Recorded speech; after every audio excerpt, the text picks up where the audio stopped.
Well, welcome back. This is Dr. Rockhold again. We're going to focus on a diverse and very commonly utilized set of drugs that collectively have had and continue to have a very significant impact on medicine. The anxiolytics and the sedative hypnotics, which occasionally share properties together but have some distinct characteristics of them, each and of themselves, will be our focus.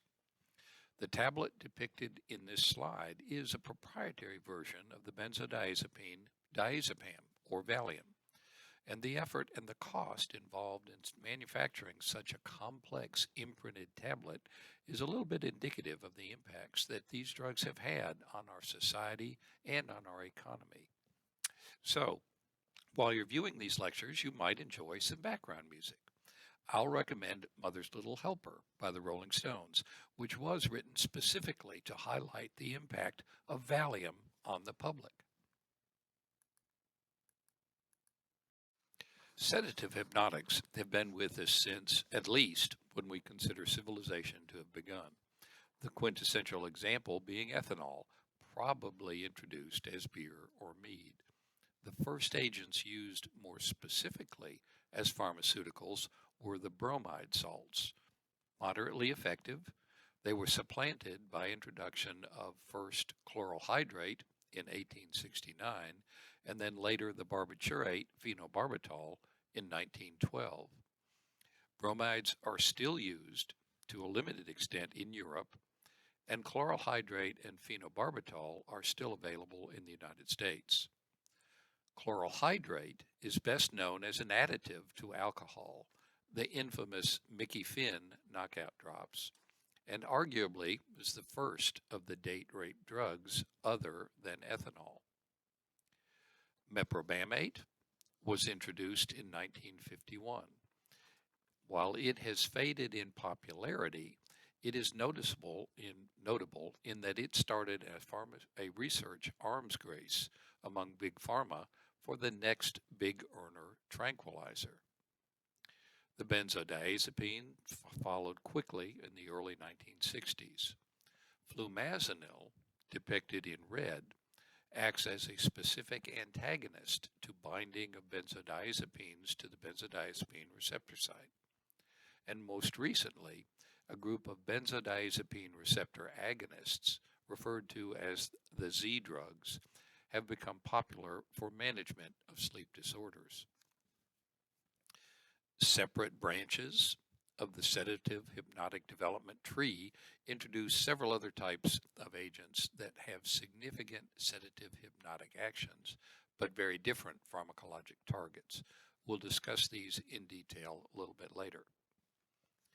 On the right side of the slide, introduce the fact that while a current use of the sedative hypnotics is in the management of sleep disorders, we'll see that many of these have also have actions to reduce anxiety.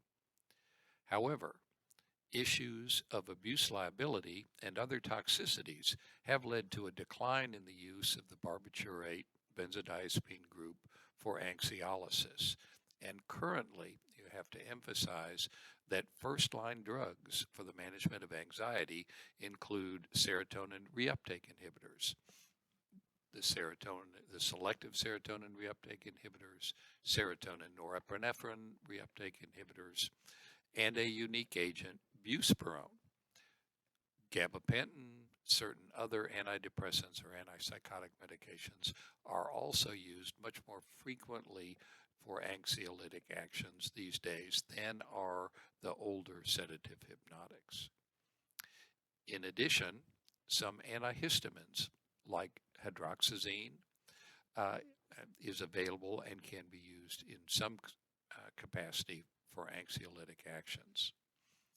As we go forward, we will focus in these lectures primarily on the sedative hypnotic tree of agents, because we haven't introduced these at all previously in any lectures. The three terms anxiolytic, sedative, and hypnotic are occasionally spoken of interchangeably, but you need to recognize that they describe differing impacts on behavior and differing pharmacological properties. An anxiolytic preferentially reduces anxiety with little or no effect on attentiveness, and in its purest form should not induce drowsiness. A sedative, in contrast, will calm an individual, but does tend to reduce alertness and cause drowsiness. And finally, a hypnotic agent is one that places an individual in a state that resembles but is distinct from natural sleep. As the cartoon suggests, anxiety frequently interferes with achieving or maintaining high-quality natural sleep. Thus, drugs in these categories are very frequently used in managing sleep disorders. In general, depression of brain function by these groups of drugs follows one or the other of the progressions shown here. Many CNS depressants, including ethanol, the demon rum, and barbiturates, show a roughly straight line dose-response curve from the onset of anxiolysis through sedation and into and beyond hypnosis. With the increasing of the dose further, individual becomes anesthetized. That can progress into depression of vasomotor and respiratory centers, and ultimately coma and death. What is interesting and characteristic of the benzodiazepines and the Z drugs is that they deviate from that straight dose-response relationship, and generally, even in overdose situations, show a ceiling effect, in which the dose effect plateaus, and generally it is very difficult to progress into lethality with these two groups of agents. However, you must recognize that that ceiling effect of benzodiazepines and the Z drugs is only relevant for intoxication with a single agent. If these drugs, again, benzodiazepines or Z drugs, are mixed with other CNS depressants, for example, ethanol, then lethal intoxication becomes much more likely. In addition to the actions introduced so far, sedative hypnotics exert prominent skeletal muscle relaxant actions, and they are frequently used as anticonvulsants. Of major concern with the sedative hypnotics is the abuse liability potential. Tolerance to and physical dependence on the drugs occurs commonly, and the majority of the drugs we will discuss are under the Drug Enforcement Agency Controlled Drug Schedule, mostly in Schedule 4. There is a distinct withdrawal syndrome that is associated with extended use of most sedative hypnotics. Symptoms include autonomic hyperactivity, for example, sweating or pulse rates greater than 100 beats per minute, tremors, insomnia, GI distress, and agitation or anxiety. In severe cases, hallucinations and grand mal seizures may occur. It's important to recognize that withdrawal from high-dose sedative hypnotic use is considered to be a life-threatening situation. Sedative hypnotic action is believed to be mediated by binding to specific receptor sites in a hyperpolarizing transmembrane chloride ion channel, which is found in nerve membranes. The channel is constructed as a protein pentamer surrounding the chloride ion pore. At least 19 different kinds of subunit protein have been described, each of which has a separate gene controlling its expression. Most commonly, we look at the subunits alpha, beta, and gamma as depicted in this cartoon. And if we look closely, we can find that there is evidence for at least 6 different kinds of the alpha, 3 of the beta, and 3 of the omega subunits. Not omega, gamma, excuse me. There are also several other unique subunit chains as well, each designated by another letter of the Greek alphabet. The subunit heterogeneity is important because different subunit chains are found to be expressed in different brain regions. And different agents bind with unique affinities to the different pentamer subsets in the different brain regions, and presumably this accounts for at least some of the distinctions between the central nervous system action of the sedative hypnotic agents. The endogenous ligand for this chloride ion channel complex is the inhibitory neurotransmitter GABA, which binds to a site between alpha and beta subunits, resulting in opening of the channel and allowing a greater influx of the chloride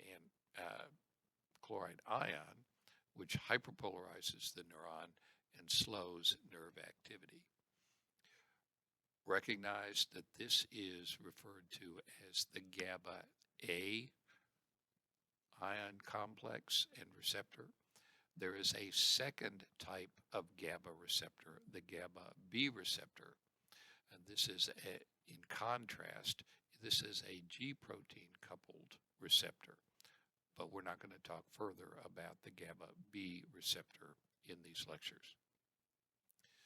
The benzodiazepines, flumazenil, and the Z drugs, typified by zolpidem, bind to sites that are tightly clustered between the alpha and the gamma subunits.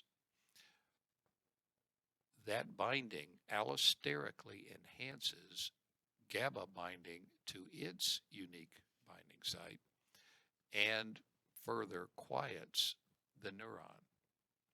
Other sedative hypnotics, the alcohols, meprobamate, and the barbiturates, bind to entirely different binding sites that are deeper along the transmembrane portion of this complex.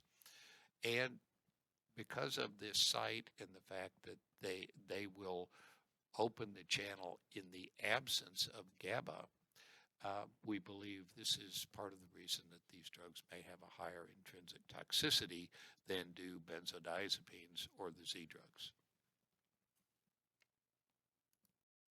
The purpose of this slide is to highlight critical differences between the binding of benzodiazepines and barbiturates on the GABA-A receptor chloride channel complex. First, emphasize that the two groups bind at very different sites in that complex. The benzodiazepines require GABA to bind to its site before they can exert an effect allosterically, while the barbiturates enhance channel opening even in the absence of GABA.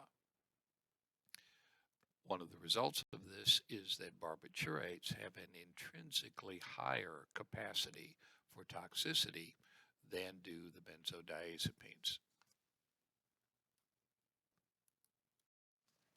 Drugs can bind to this receptor site on the GABA-A ion channel complex as full agonists, as partial agonists, as a neutral antagonist, or we've also described drugs that are effective as inverse agonists at this receptor site.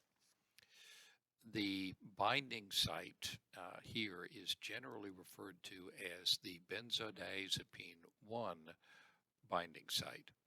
There is another binding site for benzodiazepines that is found in the mitochondria, referred to as the mitochondrial binding site or the peripheral binding site for benzodiazepines, but we are not going to discuss that site in these lectures.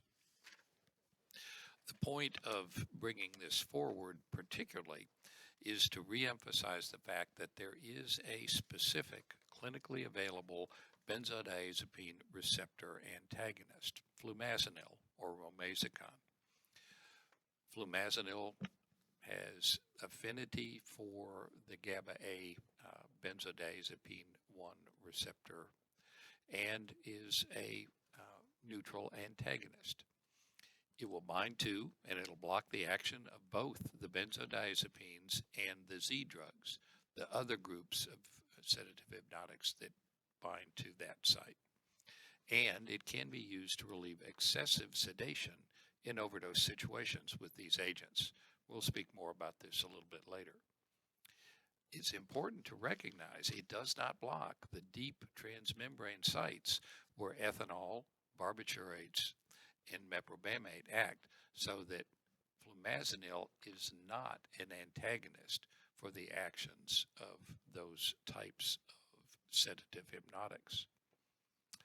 There are partial agonists and inverse agonists that are known to bind to this benzodiazepine 1 receptor. None of these agents are in clinical use.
Let me end this session by emphasizing that we're focusing primarily on drugs that have sedative hypnotic actions.